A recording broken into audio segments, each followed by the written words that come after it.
Guest Bodoland से आए हुए कस्टम बसुमातारी जी को आसाम में जो अभी जो मैसेज बीजेपी की तरफ से जो गोडी मीडिया की तरफ से जो फैला जा रहा है कि ये त्रिपुरा में जेपी नड्डा जी आ रहे हैं, त्रिपुरा में बड़े बड़े सेंट्रल लीडर आ रहे हैं, तो यहाँ का बीजेपी बहुत स्ट्रांग है। यहाँ पे बीजेपी का ही ज़्यादा स्ट्रेंथ है। त्रिपुरा पे कोई भी पॉलिटिकल पार्टी बीजेपी को हरा नहीं सकते, ऐसा एक मैसेज फैला जा रहा है। मैं इस बात पे यही बोलना चाहूँगा, जो लास्ट 23 अगस्त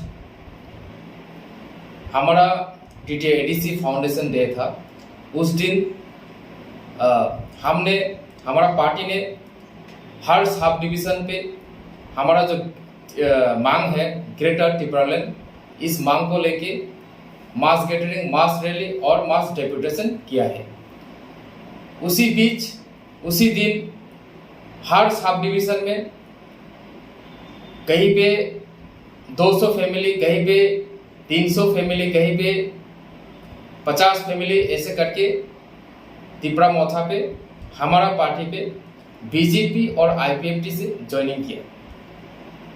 खासकर उस दिन सबसे बड़ी बात यह था कि जो हमारा TTADC का ऑपोजिशन लीडर बीजेपी से जीत के वो ADC पे, TTADC पे ऑपोजिशन लीडर जो ऑपोजिशन बनके हमारे साथ काउंसिल में जो विरोध हो रहा था, जिसके साथ हम हमेशा काउंसिल का सेशन पे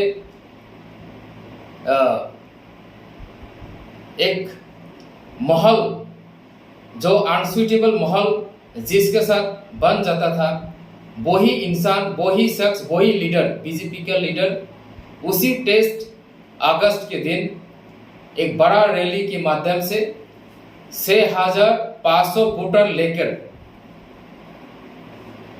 ज्वाइनिंग किया त्रिपुरा मोथा पे। और उसी दिन हमारा महाराज जी ने उनको वेलकम भी किया। वही रैली पे हमारा महाराज भी था। और इस न्यूज़ को लेकर झूठ साबित करने के लिए बहुत सारे बीजेपी का जो गदी मीडिया है वो न्यूज़ फैला रहे हैं। लेकिन ये बहुत मैं जेन्युइन आपको बात बोलना चाहता हूँ, ये सच बात है। सिर्फ उसी रैली पे 6500 वोटर ज्वाइनिंग किया। हमने पूरा 28 कॉन्स्टिट्यूंसी जितना भी सब डिवीजन पे ज्वाइनिंग प्रोग्राम हुआ उसका कोई कैलकुलेशन नहीं किया।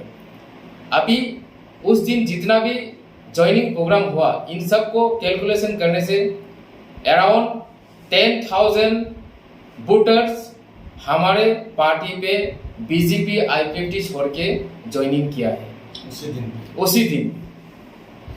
तो ये बात सच है और ये इस सच को बीजेपी लोग चाहते कि ये झूठा बना के कोई प्रोपागंडा करे, जैसे कि उनका पार्टी यहाँ पे बहुत ही स्ट्रांग है, लेकिन इतना स्ट्रांग नहीं है। Thank you.